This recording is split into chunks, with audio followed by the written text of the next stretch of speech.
is business. This is my sweat. I know, but I did business. अगला महीना सितंबर भारतीय राजनीति के लिए सितमगर बनने जा रहा है। 17 सितंबर को प्रधानमंत्री 75 बरस के हो रहे हैं, मगर क्या वे रिटायर होंगे? सवाल का जवाब आरएसएस प्रमुख मोहन भागवत ने दे दिया है। पहले कभी इशारों में 75 साल की एज पर रिटायरमेंट को सही ठहराने वाले मोहन भागवत अब के बोले ना ना नहीं नहीं, ना हम किसी को रिटायरमेंट के लिए कह रहे हैं और ना किसी के कहने से हम हो रहे हैं।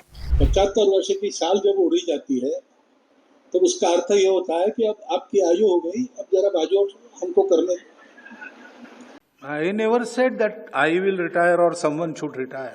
उससे पहले 15 सितंबर के रोज अनंत अंबानी कटघरे में होंगे, जो वनतारा नाम का जामनगर में जू चलाते हैं। एसआईटी 12 सितंबर तक अपनी रिपोर्ट सबमिट करेगी, जिस पर 15 सितंबर को सुनवाई है। एक और खबर अंबानी खेमे से है कि रिलायंस के सर्वेसर्वा मुकेश अंबानी 12 सितंबर को अमेरिका में प्रेसिडेंट ट्रंप से मिल सकते हैं। क्या कारपोरेट ये मान के बैठा है कि दुनिया में तूती तो सिर्फ डॉलर की बोलती है? समझ रहे हैं आप? 9 सितंबर की तारीख तो याद ही होगी आपको। जी हाँ, 9 सितंबर के रोज देश के उपराष्ट्रपति का चुनाव जो है, एनडीए और इंडिया तैयारी दोनों की मजबूत है। भले संख्या बल में एनडीए आगे हो, मगर कौन जाने ऊंट किस करवट बैठेगा। मगर सबसे पहले बात 1 सितंबर की ही कर लेते हैं, जिस दिन ये तय होना है कि पेट्रोल में एथेनॉल मिलाया जाएगा या आपका पेट्रोल एथेनॉल मुक्त होगा। एथेनॉल को पेट्रोल में मिलाने को लेकर सरकार एक मत है, फायदे भी खूब गिना रही है। तब फिर जब पेट्रोल में एथेनॉल मिलाने की बारी आई तो अदालत ने संभावित शिकायतों पर पीआईएल कैसे एक ही झटके में एक्सेप्ट कर ली। आखिर नितिन गडकरी जैसे मास्टरमाइंड एथेनॉल के बहाने कौन सा उल्लू सीधा करने में लगे हैं, आइए समझते हैं। नमस्कार, मैं हूं अनुराग त्रिपाठी। आज बात उस E20 फ्यूल की जो भले आपकी गाड़ी की रेड़ पीट दे, मगर गडकरी जी के लिए घर की बात है। एक नीति जिसे देश हित का स्टिकर चस्पा कर लागू किया जा रहा है। पहले पोल्यूशन का हो हल्ला मचाकर पुरानी डीजल और पेट्रोल गाड़ियां सड़क से खींच ली गई। फिर पेट्रोल में एथेनॉल घुलने की वकालत होने लगी। पेट्रोल में एथेनॉल मिलाकर जो फ्यूल बना उसे फैंसी नाम दिया गया है E20, जिसे लेकर देश भर में बहस छिड़ी है। नितिन गडकरी खुद E20 फ्यूल को लगातार प्रमोट कर रहे हैं। उनका दावा है कि एथेनॉल मिक्स पेट्रोल से अब तक कोई शिकायत नहीं आई है और कुछ लोग इस बारे में जानबूझकर भ्रम फैला रहे हैं। उन्होंने ये भी दावा किया कि इससे पर्यावरण को फायदा होता है, किसानों को अच्छा दाम भी मिलता है और भारत की तेल निर्भरता घटती है। पर मुझे इस बारे में खुशी है कि आज 20% इथेनॉल जो डाला जा रहा है, इसके बारे में जानबूझकर कोई लॉबीज है जो पॉलिटिकली और पेट्रोलियम लॉबी को सपोर्ट करने के लिए दुष्प्रचार करती है।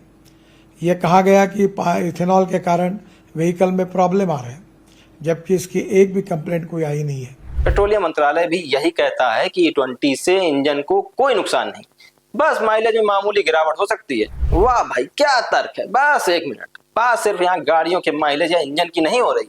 निशाने पर हैं यहाँ केंद्रीय मंत्री नितिन गडकरी और उनके बेटे, जो सोशल मीडिया से लेकर बाजार तक हर जगह चर्चा में है। क्या एथेनॉल की यह तेजी महज इत्तेफाक है या फिर फ्यूल फॉर प्रॉफिट की कहानी? एक शेयर जो साल भर पहले 40 रुपए पर लिस्ट कर रहा था, साल भर बाद 668 रुपए की अविश्वसनीय हाइट पर है। एक कंपनी जिसका मुनाफा 100 गुना तक बढ़ गया। CIAN agro industries and infrastructure limited के शेयर ने पिछले एक साल में करीब 1600% की चौंकाने वाली छलांग लगाई है।